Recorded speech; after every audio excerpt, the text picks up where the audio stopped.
Hello, Crank It Up. We're here with Mario and Joe from Gojira. You are about to release a new album. I don't really know how to pronounce it because it's in French. Could you maybe help me with that? The name of the album is L'Enfant Sauvage. It's hard to tell in English. What does it mean? It means the wild child, Okay. or the feral child, to be more precise, because wild child could be like a child out of control, but l'enfant sauvage is really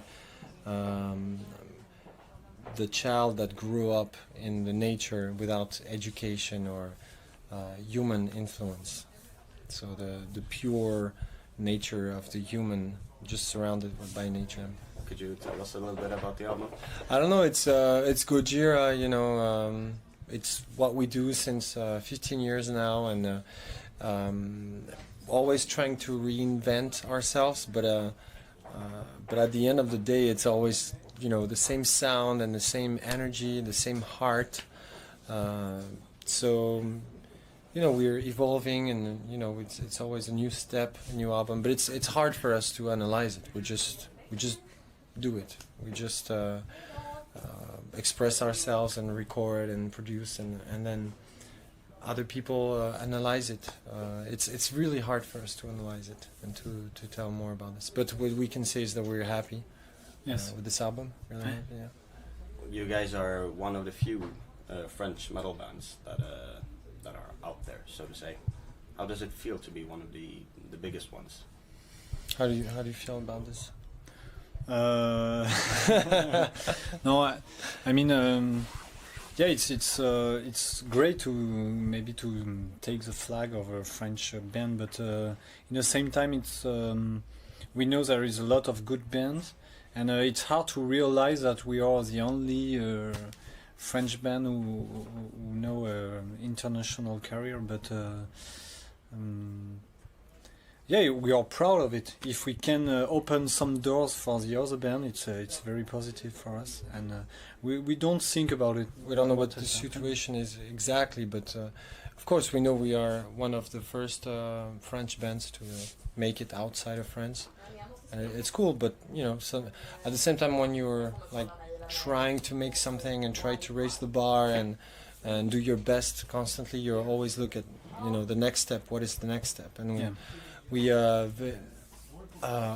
barely look back and say, hey, you see what we did. Yeah. Sometimes we should do that, and it would make us feel better and more relaxed, but we most of the time look at the horizon and try to go more far, and there's a lot to do still. Well, you recently been signed to Roadrunner Records. That's pretty big. Yeah. How did that happen, really? Roadrunner was watching us since a couple of years, and we were on Listenable Records for years. But now that Listenable ended the contract, it was time to find a new deal, and we have received some very good offers from other record companies. But Roadrunner was the one that would make more sense for Gojira, since they're so dedicated and following us since years, and it's good for us. It's to see someone, to have someone in front, someone that you can talk to, someone that cares about it. And people in Roadrunner in general are very dedicated. It's a big label. They're very well organized, and they have the push for Gojira today. That's what we need now. We need a big push, good promotion, and good distribution. We had some proposition of other label, but they weren't such precise. Roadrunner were focusing on the artistic point of view, and we were almost surprised. Wow, they really like the music. A lot of people have been worried that you guys signing to Roadrunner is going to somehow ruin your sound or something like that. Yeah. What do you guys think about that? There's a lot of fantasy around record companies and the impact on the bands and stuff, and producers as well. For a band that's been around for 15 years, doing its own thing, you don't allow anyone to change like a note. You know what I mean? Yeah.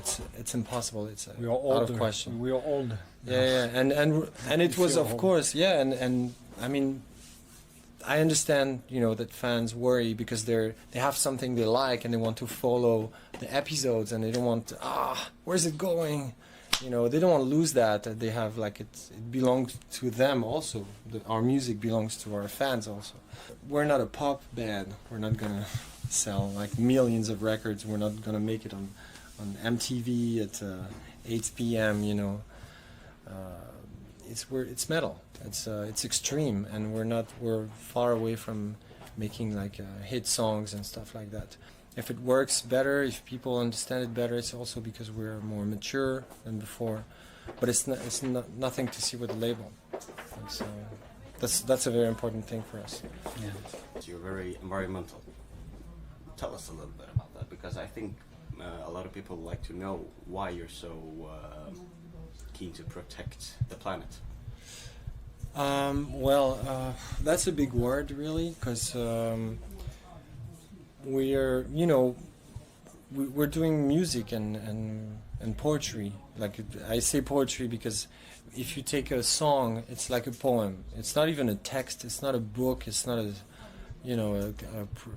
clear statement. It's just words put together to create a vibe. So it's very tricky to say that a band is doing politics, for example, or stuff like that. And it's just common sense that we live on a small planet and we should just pay attention to what we do and protect it.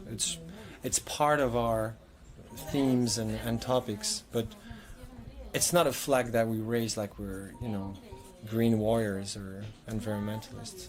And medias tend to put this label on us because they don't know who the fuck are these guys. What are they saying? What are they talking about? They're not praising Christ or Satan, or they don't talk about cars on fire. So they must be environmentalists, Yeah.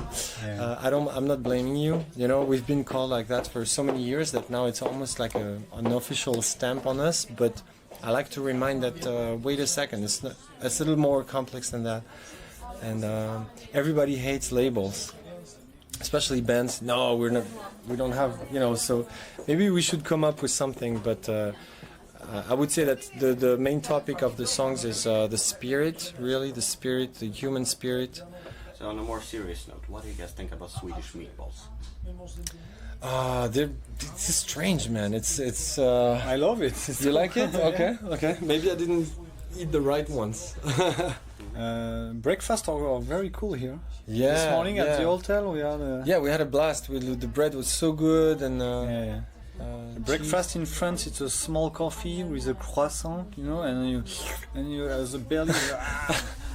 So in Sweden you have cheese, you have ham, good bread, meatballs, yogurt. You have and fresh products from the sea and shrimps and stuff like that. It's always fresh here. Well, other than the food, how do you like Sweden so far? We need to come more to play more here. We didn't really play enough. We played more in Norway than in Sweden, for example. That's no good. We need to fix that. We need to come more, for sure. No, but in general, we feel attracted by the north of Europe, Sweden, and I love the architecture, the light, it's a little different than in France, and people, and there is something quiet here. When you go to the airport, for example, it's quiet. And for example, if you go in Spain, it's not the same level of it's. I mean, I love Spain too, but I love the quiet aspect of Sweden. Yeah, and people are very nice. All the people we met. Yeah. You were playing with In Flames a couple of years back here in Sweden. Yeah. And as far as I know, you haven't been here since. Yeah. I always think that we came, but what's happening? Yeah, I don't know. It's incredible, right? But you're playing Metal Town this summer. Yes. In Gothenburg. Yeah, finally. Excited? Man. But we always hope to have some show booked in Sweden. All the time I watch no show in Sweden. So, but we did some festivals, no? No, never. Really? We played 2 times in Sweden. No, but only 2 times in Gothenburg and 2 times in and Stockholm. no, 1 and 1. No, In Flames was 2 times in Gothenburg, I think. No? Ah, oui. 2 shows. Okay, we played 3 sure. times. Yeah, 3 times. Lamb of God is also playing with you Yep. in Metal Town. So you're Yes. going to do a little thing on the stage, maybe? Well, Because I know you did a song with Randy on The Way of All Flesh. yeah, but you know, it's sometimes it's not enough that the singer is around. Sometimes they have to leave early or they arrive too late. We don't get the chance to rehearse. You know, it's hard to jump on stage and play a song that you never rehearsed really. You know, it's very challenging. Some bands do that, and we don't do that so easily. We're very, But we like to do our just homework. the schedule. Sometimes it's Yeah, just the the planning. schedule, yeah. The schedule of the day is just not the same. You know? Yeah, So it's very hard actually, and sometimes people don't get that. They think we know the songs, you know. Yeah. But in fact, the reality is we need to practice the songs and to relearn the lyrics, and it's a lot of work. So we'll see, okay? Yeah, I've actually cannot heard promise. you guys are perfectionists. Yes, also There's on a top rumor of that, going around, yes. a little too much. Oh yeah, the Sea Shepherd EP. What happened with that? What happened with that? Yeah, that's a good question. We talked about this too early. That's what happened. Because we didn't finish it on time before the album. We had a hard drive crash. We had a lot of technical problem. But it's almost done. Actually, we just need to re-record some stuff, and we need to add some vocals and we're gonna release it. I think it's very interesting that you were working with Devin Townsend and Fredrik Tordendal. Yeah. yeah. A lot of people were very excited about that. So how Yeah. come you worked with those guys? We feel close to these guys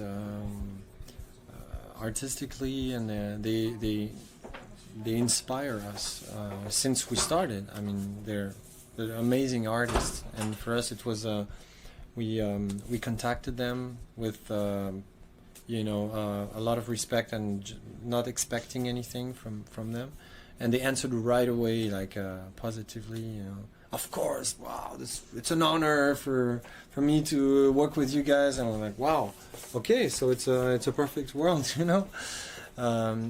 So since then we know each other a little more, and we'd like to tour together and stuff like that. And Hi guys, this is Gojira. you're watching Crank It Up.